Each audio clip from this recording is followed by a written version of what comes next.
தலைமறைவா இருந்திருக்க தேவையே இல்லை. இது மாதிரி ஒரு போக்சோ வழக்கு பதிஞ்சிருக்காங்க, நான் நேரடியாக சட்டப்படி நான் வழக்கு சந்திக்கிறேன்னு சொல்லிட்டு உடனடியாக பிரஸை கூப்பிட்டு 4 வார்த்தை பேசியிருக்கலாமே. நல்லா வாழ்ந்த மனிதனுக்கு, பேர் புகழோட வாழ்ந்த மனிதனுக்கு எதிர்பாராத இப்படி ஒரு அபாண்டமா ஒரு குற்றமா இருந்தாலும் அதனுடைய தாக்கத்தை தாங்கிக் கொள்ள முடியாத ஒரு சூழ்நிலை வரும்போது சட்டத்தை வச்சு நம்ம முன்ஜாமீன் வாங்கிட்டாவது இந்த சட்டத்துக்கு முகம் கொடுக்கலாம் அப்படின்றதுக்காக அந்த டைமிங்காக அவர் ஓடி ஒளிஞ்சிருப்பார் ஒழிய அவர் ஒரு குற்ற உணர்வும் இல்லாமல் சிரிச்சுக்கிட்டு வராரு அப்படின்னு ஒரு சாரார் சொல்கிறாங்க.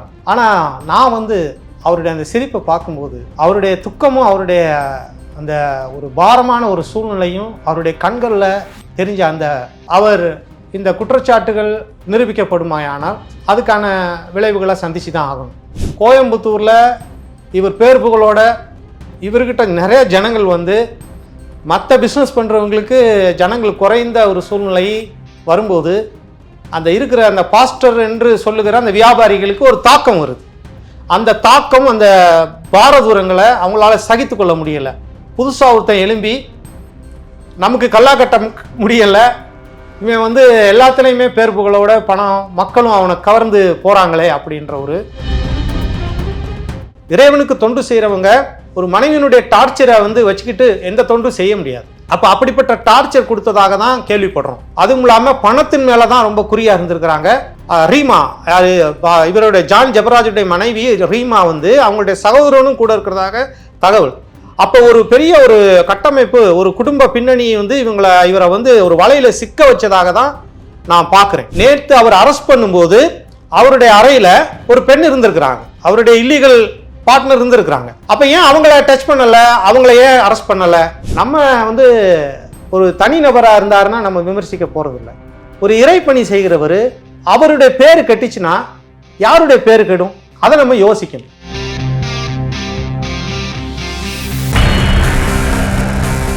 வணக்கம், நான் உங்கள் சங்கீத் குகன். நம்ம சிறப்பு நிகழ்ச்சியில் நம்மோடு இணைந்திருக்கிறார் தமிழ் தேசியவாதி மற்றும் இறை ஆய்வாளர் மதிப்பிற்குரிய திருச்சி மகேந்திரன் அவர்கள். வணக்கம் சார். வணக்கம். ஜான் ஜெபராஜ் அவர்கள் சமீபத்தில் கைது செய்யப்பட்டிருக்கிறார். அவர் மீது பதியப்பட்டுள்ள வழக்கு என்ன அப்படின்னா போக்சோ வழக்கு பாய்ந்திருக்கிறது.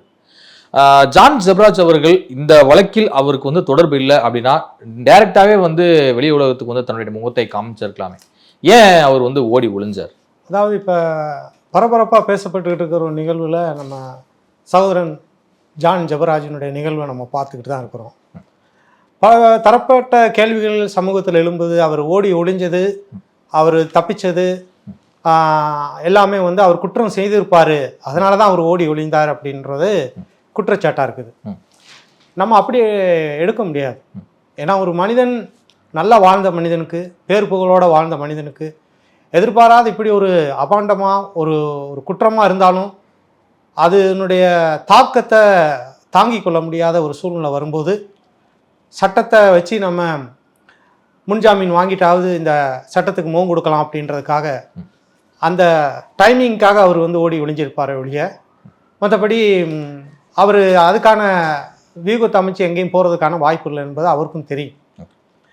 அடுத்து அவர் ஒரு குற்ற உணர்வும் இல்லாமல் சிரிச்சுக்கிட்டு வராரு அப்படின்னு ஒரு சாரார் சொல்கிறாங்க. ஆனால் நான் அவருடைய அந்த சிரிப்பை பார்க்கும்போது அவருடைய துக்கமும் அவருடைய அந்த ஒரு பாரமான ஒரு சூழ்நிலையும் அவருடைய கண்களில் தெரிஞ்ச அந்த அந்த ஒரு காரியத்தை பார்க்கும்போது என் உள்ளமே வெடிச்சிருச்சு. எனக்கு ரொம்ப கவலையாக போச்சு. ஏனென்றால் கிறிஸ்தவம் எப்படி சொல்லுதுன்னா, கிறிஸ்துவோட அவயவங்கள் தான் ஒவ்வொருவரும், கிறிஸ்துவோடு இணைகிற ஒவ்வொருவரும் அவருடைய அவயவங்கள். ஒருவர் கையாக இருக்கலாம், காலாக இருக்கலாம், மூக்காக இருக்கலாம். அப்படி ஒரு பாகமாக தான் கிறிஸ்துவோடைய இசைந்து கட்டப்படுகிற ஒரு வாழ்க்கை தான், ஒரு மாளிகையாக எழுப்பப்படுகிற ஒரு வாழ்க்கை தான் கிறிஸ்தவ வாழ்க்கை என்று சொல்லப்படுகிறது. அப்போ ஒரு அவயவத்தில் ஒருத்தருக்கு ஒரு பாதிப்பு வந்துச்சுன்னா அந்த முழு சரீரமும் எப்படி வலிக்குமோ அந்த ஒரு வலி எனக்குள்ளாக வந்துச்சு. ஆனால் அவர் ஒரு சக மனிதனாக, ஒரு சாமானியனாக நாம் பார்க்கும்போது அவருடைய நிலை ஒரு துரோகிக்கு கூட, எதிரிக்கு கூட வரக்கூடாது அப்படின்னு தான் எனக்கு நேற்று ஒரு ரொம்ப சோர்வு உண்டாக்கிச்சு. ஆனாலும் அவர் இந்த குற்றச்சாட்டுகள் நிரூபிக்கப்படுமாயானால் அதுக்கான விளைவுகளை சந்திச்சு தான் ஆகணும். இப்போ 25ஆம் தேதி நீதிமன்றத்துக்கு கொண்டு வருவதாக சொல்லப்பட்டிருக்கு. மேலும் அதை பற்றி நம்ம வருங்கிற நாட்களில் அதை பற்றி பார்க்கலாம். இப்போ இருக்கிற சூழ்நிலையில் அவருடைய குடும்பத்தில் மிகப்பெரிய சதி வலைகள் பின்னப்பட்டதாக தான் இன்றைக்கி வெளி உலகத்தில் கதைகள் புனைக்கப்பட்டிருக்கிறது. கேள்விப்படுகிற கதைகள் எல்லாம் அதிர்ச்சி அளிக்கக்கூடிய கதைகளாக தான் இருக்குது. அப்படின்னு அதிர்ச்சி அளிக்கக்கூடிய கதை இன்றைக்கி எப்படி இருக்குன்னா, அவருடைய தொழில் விரோதிகள் பிஸ்னஸ் பண்ணுகிறவர்களுக்கு எதிராக இன்னொருத்தர் கடை போட்டாருன்னா இந்த கடை போட்டவருக்கு எப்படி பொறாமையாக இருக்குமோ அதே போல் கோயம்புத்தூரில் இவர் பேர் புகழோட இவர்கிட்ட நிறைய ஜனங்கள் வந்து மற்ற பிஸ்னஸ் பண்ணுறவங்களுக்கு ஜனங்கள் குறைந்த ஒரு சூழ்நிலை வரும்போது அந்த இருக்கிற அந்த பாஸ்டர் என்று சொல்லுகிற அந்த வியாபாரிகளுக்கு ஒரு தாக்கம் வருது. அந்த தாக்கம் அந்த பாரதூரங்களை அவங்களால சகித்து கொள்ள முடியலை.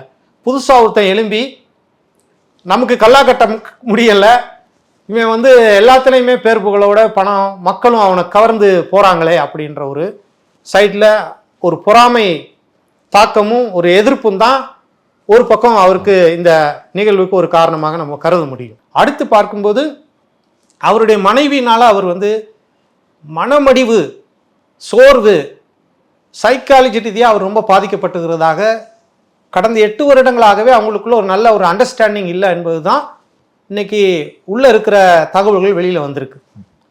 மனைவியினுடைய செயல்பாடுகளை பார்க்கும்போது அவங்க சமையலே பண்ண மாட்டாங்களாம். இப்போ கோயம்புத்தூரில் இருக்கிற சத்ய பிரபுன்ற ஒரு சகோதரன், ஒரு இந்து முன்னணியில் ரொம்ப தீவிரமாக இருந்தவர், இப்படி மதம் மாற்றவங்களை பார்த்து நடுரோட்டிலலாம் பிடிச்சி அவங்கள வந்து பயங்கரமாக எதிர்ப்பு தெரிவிக்கக்கூடிய ஒரு சகோதரன். இப்போ வந்து அவர் ஒரு நடுநிலைவாதியாக இருக்கிறாரு. அவர் இந்த விஷயங்களை அந்த சபையை சார்ந்தவங்கள்ட்ட இருந்து நிறைய விஷயங்களை வெளியில் எடுத்திருக்கிறார். அப்போ அதை வந்து ஆய்வு பண்ணி எடுத்து அந்த தரவுகளை தன்னிடத்தில் வைத்திருக்கிறார். அவர் தைரியமாக சொல்கிறாரு, இதை வந்து நான் பொய் சொல்லலை, இதுக்கான விளைவு எது வந்தாலும் நான் சந்திக்க தயார், இதுதான் அங்கே நடந்த நிகழ்வு. எப்படின்னா அவருடைய மனைவி வந்து அப்படி ஒரு கேரக்டர், இவருக்கு ஸ்பிரிச்சுவலாகவும் எந்த ஹெல்ப்பும் இல்லாத ஒரு கேர்ளாக தான் அவங்க இருக்கிறாங்க. அதாவது ஒரு ஊழியத்துக்கு வந்த ஒரு மனிதன் முக்கியமாக மன நிம்மதியை தான் எதிர்பார்ப்பான். இறைவனுக்கு தொண்டு செய்கிறவங்க ஒரு மனைவியினுடைய டார்ச்சரை வந்து வச்சுக்கிட்டு எந்த தொண்டும் செய்ய முடியாது. அப்போ அப்படிப்பட்ட டார்ச்சர் கொடுத்ததாக தான் கேள்விப்படுறோம். அதுவும் இல்லாமல் பணத்தின் மேலே தான் ரொம்ப குறியாக இருந்திருக்கிறாங்க. அவங்களுடைய அப்பாவுக்கும் இவர் நிறைய தொழில் ரீதியாக நிறைய உதவிகள் செஞ்சதாகவும் தகவல் தெரியப்படுது. இன்னொன்று அந்த ரீமா, இவருடைய ஜான் ஜெபராஜுடைய மனைவி ரீமா வந்து அவங்களுடைய சகோதரனும் கூட இருக்கிறதாக தகவல். அப்போ ஒரு பெரிய ஒரு கட்டமைப்பு, ஒரு குடும்ப பின்னணியை வந்து இவரை வந்து ஒரு வலையில சிக்க வச்சதாக தான் நான் பார்க்குறேன். இப்போ இன்னொரு விதத்தில் நம்ம பார்க்கும்போது, நேற்று அவர் அரெஸ்ட் பண்ணும்போது அவருடைய அறையில் ஒரு பெண் இருந்திருக்கிறாங்க, அவருடைய இல்லீகல் பார்ட்னர் இருந்திருக்கிறாங்க. அப்போ ஏன் அவங்கள டச் பண்ணலை, அவங்கள ஏன் அரெஸ்ட் பண்ணலை, அப்போ அவங்கள வந்து ஏன் மீடியாவுக்கு காட்டலை அப்படின்றது ஒரு கேள்வி எழும்புது இல்லவா, நமக்கு ஒரு டவுட் வருது. அப்போ இவங்க எதிர்த்தரப்புல இருந்து இவரை வீழ்த்தும்படிக்கு அனுப்பப்பட்ட ஒரு ஸ்பையா, ஒரு கேர்ளா இவங்க செயல்பட்டு தான் இவரை வந்து இந்த நிலைக்கு தள்ளுனாங்களா அப்படின்னு பார்த்து அந்த பெண்ணையும் விசாரிக்கணும், அந்த பெண்ணையும் விசாரணை வழக்குள்ள கொண்டு வரணும். அப்போ அதை வந்து போலீஸ் வந்து அதுக்குள்ளாக போகாம இவரை மட்டும் அரெஸ்ட் பண்றாங்க. அப்போ இந்த பின்னணியெல்லாம் நம்ம வச்சு பார்க்கும்போது அவர் வந்து நிறைய பாதிப்புகளில் உள்ளாகி இருக்கிறார். ஒரு சாமானியனாக, ஒரு சக மனிதனாக, ஒரு மனோதத்துவ ரீதியாக நம்ம ஒரு விஷயத்தை சிந்திச்சோம்னா, ஒரு பெண்ணுடைய தாக்கம் ஒரு வாழ்க்கை சிறப்பாக அமையல, ஒரு காதலிக்கிற பெண்ணால் ஒரு பாதிப்பு நிகழ்ந்தாலே அந்த தாக்கத்திலிருந்து விடுபடுறதுக்கு எவ்வளோ பேர் சூசைட் பண்ணிக்கிறாங்க, எவ்வளோ பேர் தவறான முடிவுகள் எடுத்துக்கிறாங்க. அப்போ அதுலேருந்து மீண்டு வர்றதுக்கு ஒரு சிலரால் மட்டும்தான் முடியும். அந்த ஒரு சிலர் சில நேரங்களில் இன்னொரு ஆறுதலான ஒரு பெண்ணோ இன்னொரு உறவோ உள்ள வரும்போது அது மூலமாக தான் தன்னுடைய தாக்கத்தை தணிச்சு கொள்ள முடியும், ஒரு ஆறுதல் அடைய முடியும். அந்த சூழ்நிலையிலையும் அவர் வந்து ஜான் ஜெபராஜ் வந்து ரீமாவுக்கு ஒரு மெசேஜ் ஒன்று அனுப்புகிறாரு, வாய்ஸ் மெசேஜ் அனுப்புகிறாரு. அதில் என்ன சொல்கிறாருன்னா, 2-3 தடவை தற்கொலையை கூட பண்ணிக்கலாமா அப்படின்ற ஒரு நிலைக்கு நான் தள்ளப்பட்டிருக்கிறேன் அப்படின்னு சொல்லி அவர் சொல்கிறார். அப்போ எந்த அளவுக்கு ஜான் ஜெபராஜ் பாதிக்கப்பட்டிருப்பார் என்பதை ஒரு சாமானியனா, ஒரு மனிதனா நம்ம அவருடைய கோணத்திலிருந்து பார்க்கும்போது எனக்கு நடந்தாலும் அது வழிதான், அவருக்கு நடந்தாலும் அது ஒரு வழிதான். இப்ப கிறிஸ்துவனுடைய உபதேசங்களும் கிறிஸ்துவனுடைய பரிசுத்தமான அந்த ஜீவியமும் அவருடைய கற்பனைகளுக்கும் விரோதமான காரியங்கள் அவர் செய்திருக்கிறாரு. அதனாலதான் என்னை போன்றவர்களுக்கு கோபங்கள் வருது. அதனாலதான் சில விமர்சனங்களை வைக்கிறோம். இல்லைன்னா அவரால் நான் பாதிக்கப்படல. அவர் மீது தவறு இல்லைன்னா தலைமறைவு வாழ்க்கை வந்து ஏன் போய் வாழணும்னு கேட்கிறேன். இல்ல அவரு தலைமறைவா இருந்திருக்க தேவையே இல்லை. இது மாதிரி ஒரு போக்சோ வழக்கு பதிஞ்சிருக்காங்க, நான் நேரடியாக சட்டப்படி நான் வழக்கு சந்திக்கிறான்னு சொல்லிட்டு உடனடியாக பிரஸை கூப்பிட்டு 4 வார்த்தை பேசியிருக்கலாமே. இல்ல அதுக்கான வேலைகளை செய்யறதுக்கு அவரோட கூட இருந்தவங்க யாருமே முன்வந்ததாக தெரியல. ஒரு தனி மனிதன் ஒரு பெரிய ஒரு விபத்துல சிக்கி இருக்கும்போது முடிவெடுக்க கூட அவரால் மைண்ட் வேலை செய்யாது. முடிவெடுக்க கூட அவரால் முடியாது. பதட்டமும் அந்த நிகழ்வும் வந்து ஒரு மனிதனை சிறைச்சாலையை கூட ரொம்ப பயங்கரமான ஒரு நிலையை தான் அவருக்கு உண்டு பண்ணியிருக்கும். அப்படிங்கும்போது சட்ட ரீதியாக ஏதாவது முயலுவோம் அப்படின்னு சொல்லி அந்த 2 days 3 days அவர் அந்த அதுக்காக எடுத்திருக்கலாம். மற்றபடி அவர் வேற விதங்களில் நம்ம குற்றம் சாட்ட முடியாது. ஆனால் இப்போ வந்து பார்க்கும்போது ஒரு தரப்பும் 2 தரப்பையும் விசாரிச்சதுல அவர் சைட்ல அப்படிப்பட்ட எதுவுமே நடக்காத மாதிரியும் சொல்றாங்கன்னு கேள்வி வருதே. இது ஏதோ ஒரு செட்டிங் தான் அப்படின்னு. இன்னொரு குற்றச்சாட்டு அந்த சத்திய பிரபுன்ற அந்த சகோதரர் இன்னொரு குற்றச்சாட்டை வைக்கிறாரு. அந்த வளர்ப்பு பிள்ளையாகி அந்த 14 வயது பிள்ளையை தூக்கி கொண்டு போய் இவருடைய பக்கத்துல தூங்க வச்சதாக, களைப்பா தூங்கிட்டு இருந்த ஜான் ஜெபராஜ் பக்கத்துல தூங்க வச்சு இதெல்லாம் படம் எடுத்ததாகவும் கூட ஒரு தகவல் இருக்கு. அப்ப அந்த 17 வயசு பிள்ளையை பார்க்கும்போது இவருக்கு ஒன்றை விட்டு அந்த பெண்ணுக்கு ரீமாவுக்கு ஒன்றை விட்டு தங்கச்சியாகவும் ஒரு உறவு முறையில ஒரு சகோதரி உறவு முறையாகவும் வருது. அப்ப இதெல்லாம் ஒரு செட்டிங்கா இருக்கலாம் அப்படின்றத எனக்கு முன்னமே இதை ஒரு சிந்தையில வந்துச்சு. இது கண்டிப்பா ஏதோ ஒரு சிக்க வைக்கிறாங்க அப்படின்னு. இப்ப 1 மாசத்துக்கு முன்னாடி இந்த பிள்ளைகளை வந்து அதுக்கு பலவந்தப்படுத்தினதாகவும் அந்த பிள்ளைகள் நாங்க அப்படி சொல்ல மாட்டோம் அப்படின்னு சொல்லி அந்த 14 வயது பிள்ளையோட அம்மா அப்பா அவங்களும் வந்து ஐயா ஜான் ஜெபராஜுக்கு விரோதமா நாங்க இப்படி பேச முடியாது, அவர் இந்த பிள்ளையை எடுத்து இவ்வளவு தங்கமா வளர்த்தாரு, இப்படி எல்லாம் இருக்கும்போது நாங்க எப்படி அதெல்லாம் பண்ண முடியாது அப்படின்னு சொல்லி ஒரு பெரிய ஒரு இது ஒன்று நடந்திருக்காங்க. ஒரு பயங்கரமான ஒரு நிகழ்வு அங்கே நடந்திருக்குது. இப்போதான் கொஞ்சம் கொஞ்சமா உள்ள இருந்து வெளியில வந்ததாக சத்திய பிரபுன்ற அந்த சகோதரர் மீடியாவில் சொல்றாரு. அப்படிங்கும்போது நம்ம ஒரு பக்கத்தை எடுத்து இதை நம்ம விமர்சிக்க முடியாது. இன்னொன்று வேதம் என்ன சொல்லுதுன்னா, யாரையும் பரியாசம் பண்ணக்கூடாது, யாரையும் நம்ம வந்து நோகடிக்க கூடாது அப்படின்னு தான் சொல்லுது. அப்படி இருக்கும்போது ஒரு சகோதரனை குற்றம் சாட்டுகிறவன் பொய்யனா இருக்கிறான். தான் காண்கிற சகோதரனிடத்துல அன்பு கூறாதவன் காணாத இறைவனிடத்துல எப்படி அன்பு கூறுவாங்கன்னு சொல்லி ஒரு வசனம் 1 யோவான் 4:20 அந்த வசனம் இருக்கு. அப்படிங்கும்போது இப்போ வந்து ஒரு சகோதரனா அவருக்கு நம்ம வந்து அனுதாபமும் அன்பும் செலுத்தலாமே ஒழிய சட்ட ரீதியா நம்ம வந்து சட்டத்தை தான் நோக்கி பார்க்கணும், நம்ம முடிவெடுக்க முடியாது.